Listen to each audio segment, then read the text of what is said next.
Games are not only about shooting and running, or super realistic ray tracing graphics, or whatever it is. For us gamers, it is very important what is the story about in the game, like in the movies, because in the end of the day, it's all part of entertainment. Today's guest in our show really makes you think and feel about the characters in it. Are you excited already? So then there is two more things before we start. Are you subscribed to our channel? If yes, then check if there is the bell on, and if you are, let's go. Today's guest is game about VV2, the World War II, but not only an action one. We are talking here about the latest .NOT game called Gerda, A Flame in the Winter. It is a very exciting title and I really hope you're already into it. Gerda's Flame of Winter takes place in a very familiar period, the tail end of World War II. Gerda Larsen, a half German, half Danish woman who lives in a small farm with her husband, Anders, but the Nazis end up occupying their town. Gerda's father, a German himself, ends up welcomed into occupation, but there is a triangle gulf between the feelings of the town's Germans and its Danes. As outside, Gerda and Anders find Nazis outside their door. Anders is a member of a Danish resistance, and they had attacked a factory a night before. Anders is arrested, and Gerda must negate a try-drop in order to get the two of them out of this mess in one piece.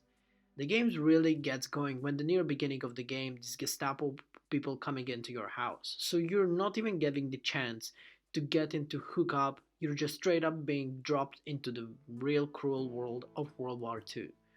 Gerda's Flame Winter is most of this kind of types that .NOT really loves to release, because the narrative choices in the game really affect your playthrough.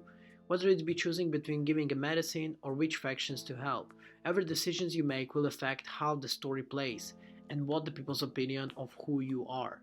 The writings of Gerda in Winters is the strongest asset, and it should be in this kind of games like we say.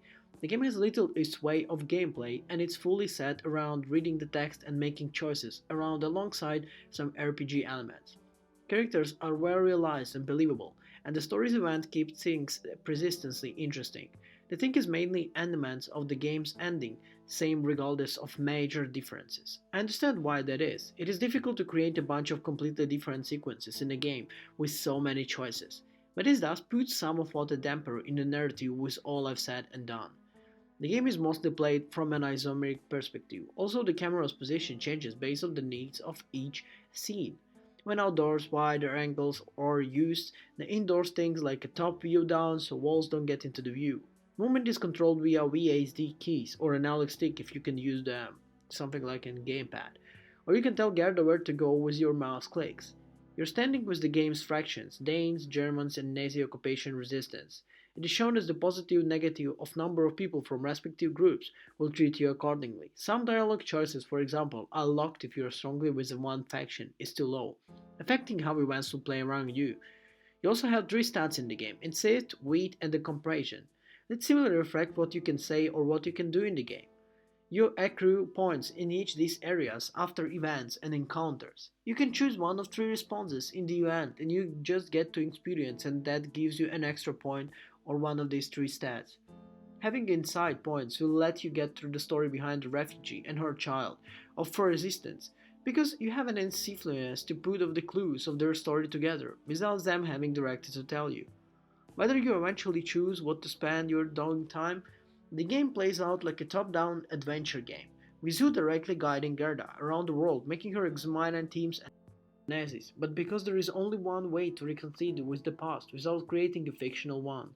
Besides amazing of great dilemmas, the Second World War must be fascinating time to get the developer port to play. Either in conversation or with the historical facts menu, they never lose a chance to teach somewhat obscure facts on the Danish civilian side of the war. To sum it up, Great Flames War is a brilliant adventure game, and the games that we really wanna see more in this time. You get to understand what's the story behind, what's the history in it, what are the characters in the game, and its drama. It is very important in this game, and it's very cool to see that these games are still getting released. And we're very happy that the Port to Play and the .NOD came together and published this game, which is a very successful, I think, collaboration we all seen. So, to sum it up, 10 out of 10 from us, just because of how great story is, and overall mechanics and well-made things in the game. To sum it up, guys, just try this game. Thank you everyone for watching this video and I'll see you in the next one. Ciao.